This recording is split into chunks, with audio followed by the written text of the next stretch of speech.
قال رسول اللہ صلی اللہ علیہ وسلم لا يفرق مؤمن مؤمنة ان کرہ منها خلقا رضی منها آخر او قال غیرہ رواہ مسلم۔ جناب ابو ہریرہ رضی اللہ عنہ روایت کرتے ہیں کہ رسول کریم صلی اللہ علیہ وسلم نے فرمایا، کوئی مسلمان اپنی مسلمان عورت سے نفرت نہ کرے،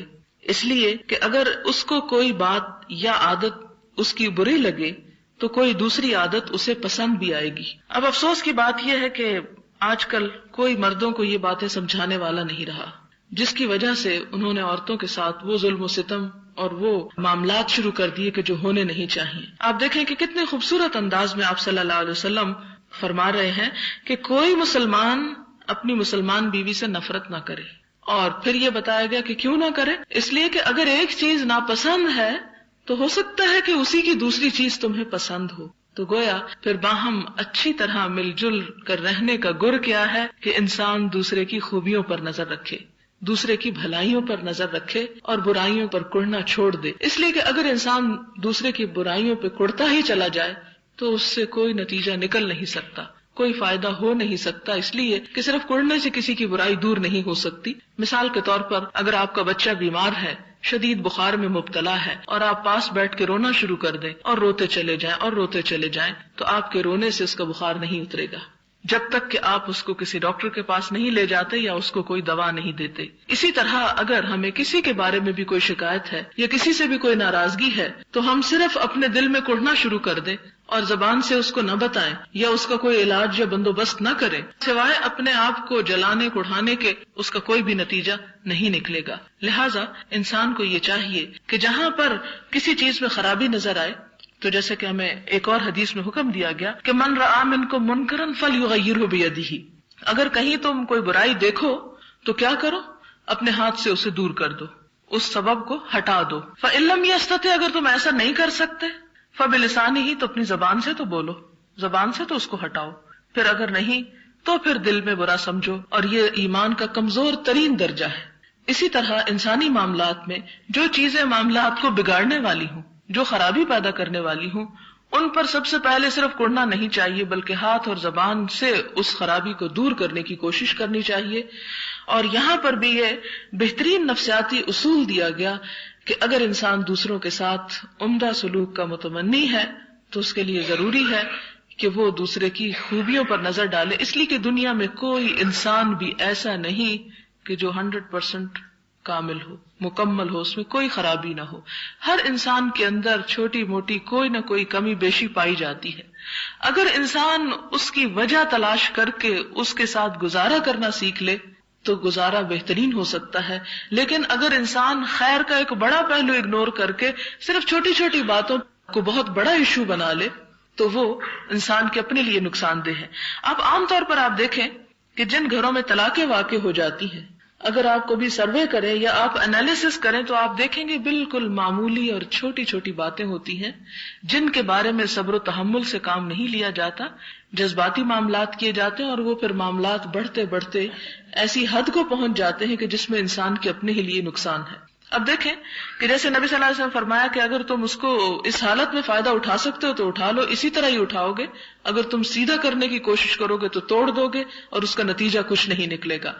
اگر انسان ایسے حالات میں، جبکہ حالات بہت ہی بگڑ چکے ہوں، پھر بھی اگر انسان نقصان کو برابر کر کے دیکھے کہ ایک وہ تکلیف ہے جو اس شوہر یا بیوی کے ساتھ رہنے پر ہے کہ کوئی چھوٹی سی چیز، کوئی چھوٹی عادت یا گفتگو یا کوئی رویہ ناپسند ہے، اور دوسری وہ تکلیف ہے جو اس گھر سے نکلنے کے بعد یا اس بیوی کو گھر سے نکال دینے کے بعد، یعنی مرد اور عورت دونوں سوچیں، نکال دینے کے بعد ہے۔ اگر انسان ان دونوں کا جائزہ لے تو وہ تکلیف کہیں بڑی ہے جو اس کے بعد ہے۔ تو اس لیے اگر انسان تھوڑا پازیٹیولی سوچ لے تو عورت کی برائی یا شوہر کی کوئی عادت جو ناگوار ہے اس پر کنٹرول کیا جا سکتا ہے۔ پچھلے دنوں میں ایک اخبار میں پڑھ رہی تھی کہ کسی شخص نے اپنی پسند کی شادی کی، اور شادی کے کچھ ہی دن کے بعد اپنی جو بیوی تھی جسے بڑے ارمانوں سے اور بڑی محبت سے وہ بیاہ کے لایا تھا، اس کے نیند میں خراٹے لینے کی عادت کی وجہ سے اس کے ناک کے اندر روئی ڈال دی اور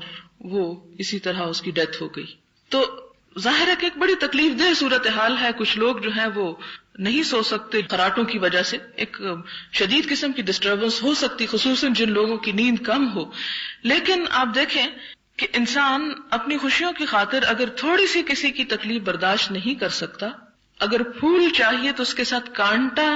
اوائڈ کرنا چاہتا تو یہ ہو نہیں سکتا. اگر چھوٹی چھوٹی تکلیفیں اور چھوٹی چھوٹی باتیں انسان ان کو بہت بڑا ایشو بنا لے تو زندگی گزارنا مشکل ہو جائے. لہذا سسرال ہو یا شوہر بیوی کا معاملہ ہو یا کہیں پر انسان جہاں کام کرتا ہو وہاں اپنے ساتھ رہنے والوں کے اور ساتھ کام کرنے والوں کے معاملات ہوں، تو ان تمام معاملات کی خوشحالی کا اور تعلقات کی بہتری کا انحصار اس بات پر ہے کہ انسان کتنا ضبط کرنا جانتا ہے. اور ضبط وہی انسان کر سکتا ہے جو تکبر میں مبتلا نہ ہو اور جو اپنے آپ کو بڑی چیز نہ سمجھتا ہو اور جو یہ سمجھتا ہو کہ مجھ سے بھی تو غلطی ہوتی ہے، کیا ہوا اگر دوسرے سے غلطی ہو گئی، کیا میں نہیں چاہتا کہ مجھے معاف کر دیا جائے؟ اگر میں اپنے بارے میں یہ سمجھتا ہوں اور اس بات کی تمنا رکھتا ہوں مجھ سے درگزر کیا جائے تو پھر میرے اندر بھی یہ بات ہونی چاہیے کہ میں دوسروں کی غلطیوں اور کمزوریوں کو درگزر کروں اور انہیں بہت زیادہ امپورٹنس نہ دوں، اس لیے کہ اس دنیا میں صرف خوشیاں ہیں نہیں، ہر پھول کے ساتھ کانٹا ہے اور ہر اچھی چیز کے ساتھ جس کا ڈارک پہلو بھی ہے. اگر دن کی روشنی ہے تو رات کا اندھیرا بھی ہے، اور اگر اچھے حالات ہیں تو زندگی میں تلخیاں اور گرمیاں بھی ہیں. لہذا انسان اچھائی کی امید رکھے اور دوسرے پہلو کو زیادہ سے زیادہ نظر انداز کرتا چلا جائے، یہی زندہ رہنے کا گر ہے. اور اگر انسان اس پہلو کو اپنے اوپر غالب کر لیتا ہے جو تکلیف کا ہے تو وہ شخص کہیں بھی دنیا میں چین نہیں پا سکتا. پھر اسی طرح اگلی حدیث ہے کہ جناب عمرو بن احوص جشمی رضی اللہ عنہ راوی ہیں کہ میں نے رسول اللہ صلی اللہ علیہ وسلم کے حجۃ الوداع کے موقع پر اللہ تعالیٰ کی حمد و ثنا اور نصائح اور واعظ کے بعد یہ فرماتے ہوئے سنا، خبردار عورتوں کے ساتھ بھلائی کا انداز اختیار رکھو، اس لیے کہ وہ تمہارے پاس قیدی ہیں اور تم ان سے سوائے اپنے خاص حق کے کسی اور چیز کے مالک نہیں ہو. تمہیں جس چیز کا نکاح کے بعد اختیار دیا گیا ہے وہ صرف ان کی ذات ہے، باقی جو ان کی اپنی چیزیں ہیں یا ان کے اپنے بھی شوق ہیں یا اپنی بھی خواہشات ہیں تو ان سب پر تمہیں مالک نہیں اور مختار نہیں بنایا گیا. ہاں اگر وہ خلاف عصمت و آبرو کوئی حرکت کریں، یعنی بے حیائی کا کوئی کام کریں، تو بطور سزا یہ کر سکتے ہو کہ اپنے بستر سے انہیں دور رکھو اور ہلکی مار بھی مار سکتے ہو، مگر ضرب شدید نہیں. پھر وہ تمہاری بات مان لیں تو اور کوئی تکلیف نہ دو. یہ سورۃ النساء کی اس آیت کی تفسیر بھی ہے کہ جس میں یہ آتا ہے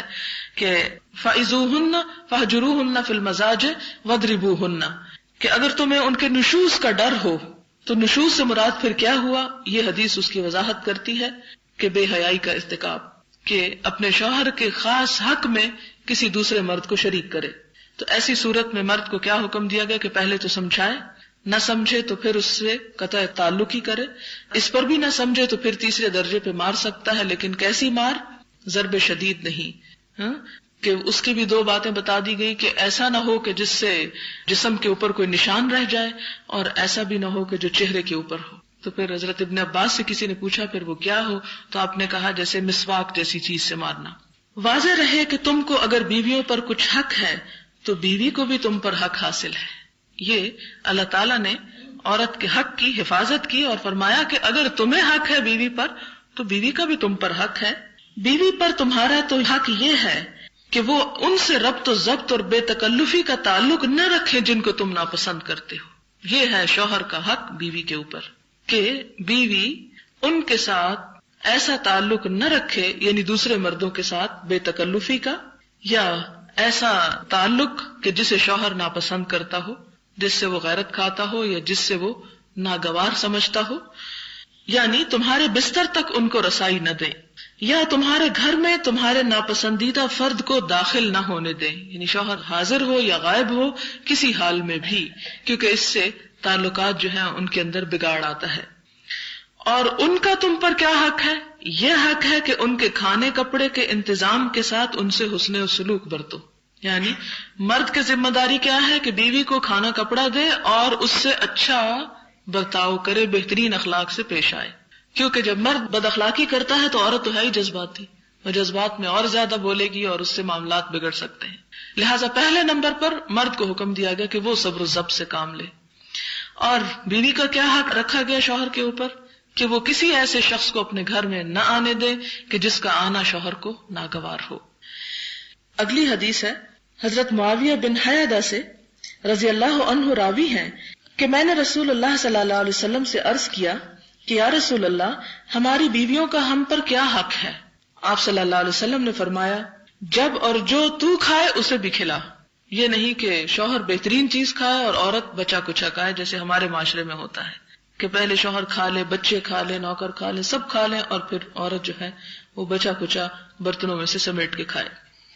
تو یہ نہیں، بلکہ شوہر کو بھی جس طرح جس برتن اور جس قسم کے کھانے کا حق ہے عورت کو بھی وہی کھانا کھانا چاہیے. عام طور پر آپ نے کئی گھرانوں میں دیکھا ہوگا بڑی بوڑھیاں جو ہیں وہ بچیوں کو کچھ خاص قسم کے کھانوں سے اور چیزوں سے روک دیتی ہیں کہ یہ مت کھاؤ، اس سے جلدی جوان ہو جاؤ گے، اور اس قسم کے جو بلا وجہ کی پابندیاں اور قید ہیں. تو اسلام نے کسی ایسے کھانے سے منع نہیں کیا جو مرد کھا سکتا اور عورت نہ کھا سکتی ہو. اور جس طرح کہ قرآن پاک میں بھی آیا کہ اللہ نے تمہیں رزق دیا تھا پھر فجعلتم منہ حلالا وحراما، کہ تم نے اس سے حلال اور حرام کے فلسفے خود گھڑ لیے اور خود اس کو تقسیم کر دیا. نہیں، باقی تمام چیزوں میں عورت کے حقوق وہی ہیں، صرف گھر کی ذمہ داری کے معاملے میں مرد کو قوام بنایا گیا اور عورت کو اس کا مددگار بنایا گیا. پھر اسی طرح فرمایا کہ جب اور جیسا لباس تو پہنے اسے بھی پہنا، یعنی اگر خود قیمتی پہنتے ہو تو بیوی کو بھی قیمتی پہناؤ. لیکن آج کل کی عورتیں تو ماشاءاللہ مردوں سے بھی زیادہ قیمتی پہنتی ہیں. ان کے منہ پر نہ مارو، ان کے منہ پر نہ مارو، خاص طور پہ منع کیا گیا. اسے گالی نہ دو، ابیوز نہ کرو، اس لیے کہ پھر اگر عورت کے منہ سے نکلی تو مرد اسے اپنی عزت اور وقار کے خلاف سمجھے گا اور اس سے معاملہ جو ہے وہ حد سے زیادہ بگڑ جائے گا. لہٰذا مرد کو پہلے درجے پہ روکا گیا کہ وہ ایسا نہ کرے. اسے علیحدہ نہ کرو مگر گھر کے اندر ہی، یعنی گھر سے مت نکالو. پھر اگلی حدیث ہے حضرت ابو ہریرہ سے، بیان کرتا ہے کہ نبی محترم صلی اللہ علیہ وسلم نے فرمایا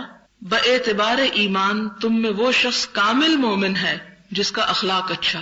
یعنی ایمان صرف زبانی اقرار کا نام نہیں بلکہ عملی طور پر بہترین اخلاق کا ہونا جو ہے وہ ایمان کا اظہار ہے. اور ساتھ ہی فرمایا کہ تم میں بہترین وہ ہے جس کا برتاؤ اپنی بیوی سے بہترین ہو. یعنی اخلاق کا مظاہرہ سب سے پہلے گھر سے کرو. یہ نہیں کہ گھر والوں کے ساتھ تم بدتمیزی سے پیش آؤ اور باہر تم سب سے اچھے انسان نظر آؤ. نہیں، سب سے بہترین وہ ہے جس کا سلوک یا جس کا اخلاق اپنی بیوی کے حق میں اچھا ہے. حضرت ایاس بن عبداللہ بن ابی ذباب رضی اللہ عنہ فرماتے ہیں کہ رسول اللہ صلی اللہ علیہ وسلم نے فرمایا اللہ کی بندیوں عورتوں کو نہ مارا کرو. کچھ عرصہ گزرا تھا کہ حضرت عمر فاروق رضی اللہ تعالیٰ عنہ آپ کی خدمت میں آئے اور عرض کیا یا رسول اللہ صلی اللہ علیہ وسلم آپ کی رعایت کی وجہ سے کہ عورتوں کو نہ مارو، عورتیں اپنے شوہروں پر غالب آ گئی ہیں اور ان کی دلیری بہت بڑھ گئی ہے. یہ حالت معلوم ہونے کے بعد آپ صلی اللہ علیہ وسلم نے انہیں مارنے کی اجازت دے دی. اس کے بعد ازواج مطہرات کے پاس عورتیں آ کر اپنے خاوندوں کی مار پیٹ کی شکایت کرنے لگی. اور ایک اور روایت میں آتا ہے کہ جس رات آپ نے اجازت دی تھی صبح کے وقت 80 عورتیں آئیں کہ جنہوں نے آ کے شکایت کی کہ ہمیں مارا پیٹا گیا ہے. تب جناب رسول اللہ صلی اللہ علیہ وسلم نے ارشاد فرمایا کہ اہل بیت محمد صلی اللہ علیہ وسلم کے پاس بہت سی عورتیں اپنے شوہروں کی شکایات کرنے آئی ہیں. ایسے شوہر سن لیں کہ وہ بھلے اور بہتر نہیں ہیں. یعنی جو مارتے ہیں وہ اللہ کے رسول صلی اللہ علیہ وسلم کی نظر میں ناپسندیدہ مرد ہیں. ساتھ ہی یہ فرمایا گیا نا کہ وہ شوہر اچھے نہیں ہیں، تو جو اچھا بننا چاہے وہ ایسا نہ کرے. جناب عبداللہ بن عمرو بن عاص سے روایت ہے کہ رسول اللہ صلی اللہ علیہ وسلم نے فرمایا دنیا ایک پونجی ہے اور اس پونجی کا بہترین حصہ نیک اور صالح عورت ہے، اس کو مارنے کی کبھی ضرورت ہی نہیں پڑے گی. 35واں باب. یہ باب ایک قرآنی آیت اور 8 احادیث پر مشتمل ہے. حق الزوج علی المرأة، شوہر کا اپنی بیوی پر حق اور اس کی تاکید. قال اللہ تعالی الرجال قوامون على النساء بما فضل الله بعضهم على بعض وبما انفقوا من اموالهم فالصالحات قانتات حافظات للغیب بما حفظ اللہ. مرد عورتوں کے منتظم اور نگران ہیں کیونکہ اللہ تعالیٰ نے ان میں سے بعض کو بعض پر برتری دی ہے، نیز اس لیے کہ وہ اپنے اموال خرچ کرتے ہیں. یعنی مرد کو اگر عورت پر برتری حاصل ہے تو وہ اس وجہ سے دی گئی ہے کہ مرد اپنی خون پسینے کی کمائی جو ہے وہ عورت پہ خرچ کرتا ہے. پس نیک بخت عورتیں فرما برداری کرتی ہیں، اطاعت گزار ہوتی ہیں، بات مانتی ہیں، اور بحفاظت الہی شوہر کی غیر موجودگی میں اس کے مفادات کی نگہداشت کرتی ہیں، اس کی اولاد کی، اس کے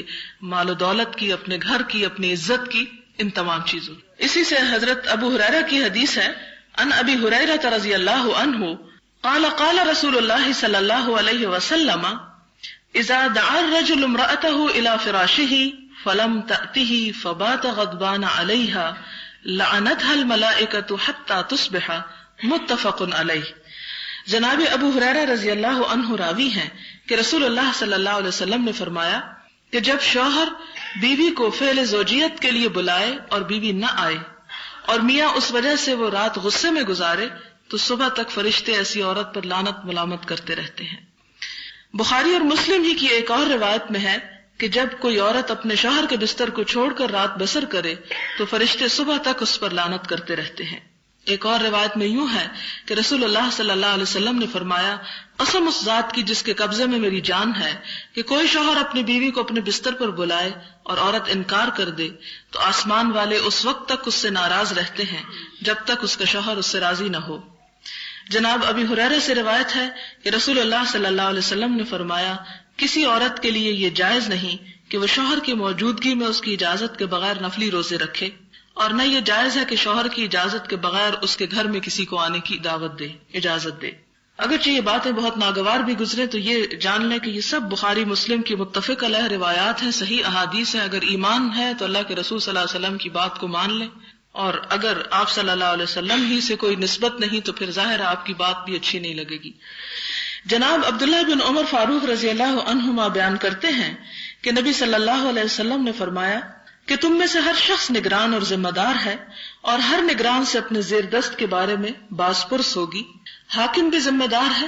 مرد بھی اپنے اہل خانہ کا ذمہ دار ہے، اور عورت بھی اپنے شوہر کے گھر اور اس کی اولاد کی نگہبان اور ذمہ دار ہے. غرض کہ تم میں سے ہر شخص نگران اور ذمہ دار ہے، اور ہر ذمہ دار سے اپنے زیر دست کے بارے میں باز پرس ہوگی، یعنی ان کی رعایا کے بارے میں پوچھا جائے گا. اگلی حدیث جناب ابو علی طلق بن علی سے روایت ہے کہ رسول اللہ صلی اللہ علیہ وسلم نے فرمایا، جب بھی کوئی مرد اپنی بیوی کو تکمیل خواہش کے لیے بلائے تو اسے فوراً آنا چاہیے، خواہ وہ تندور پر روٹی ہی کیوں نہ پکا رہی ہو. یہ ترمذی اور نسائی کی روایت ہے، اگرچہ بخاری اور مسلم کی نہیں لیکن ترمذی اور نسائی کی ہے. جناب ابو ہریرہ رضی اللہ عنہ روایت کرتے ہیں کہ نبی کریم صلی اللہ علیہ وسلم نے فرمایا، اگر میں کسی کو کسی کے سامنے سجدہ کرنے کا حکم دیتا تو عورت سے کہتا کہ وہ اپنے خاوند کو سجدہ کرے، یعنی اگر ہوتا، لیکن دیا نہیں گیا. لیکن یہ مثال اس لیے دی گئی کہ عورت جو ہے اپنے شوہر کے ساتھ عزت اور احترام سے پیش آئے، اس کے ساتھ بچوں کا سا معاملہ نہ کرے یا اس کی بے عزتی نہ کرے. ام المومنین ام سلمہ رضی اللہ عنہا بیان فرماتی ہیں کہ رسول اللہ صلی اللہ علیہ وسلم نے فرمایا کہ کسی عورت کا ایسی حالت میں انتقال ہو جائے کہ اس کا شوہر اس سے راضی اور خوش ہو تو وہ عورت جنتی ہے. جناب معاذ بن جبل رضی اللہ عنہ راوی ہیں کہ رسول اللہ صلی اللہ علیہ وسلم نے فرمایا کہ دنیا میں کوئی بھی عورت جب اپنے شوہر کو اذیت اور تکلیف پہنچاتی ہے تو جنت کی حور اس عورت سے کہتی ہے کہ اللہ تیرا ستیہ ناز کرے، تو اپنے میاں کو نہ ستا، یہ تو تیرے پاس چند روزہ مہمان ہے اور بہت جلد تجھ سے بچھڑ کر ہمارے پاس آنے والا ہے، یعنی اگر وہ نیک ہو. جناب اسامہ بن زید رضی اللہ عنہما روایت کرتے ہیں کہ رسول اللہ صلی اللہ علیہ وسلم نے ارشاد فرمایا کہ میرے بعد مردوں کے لیے عورت سے بڑھ کر کوئی اور فتنہ نہیں ہوگا.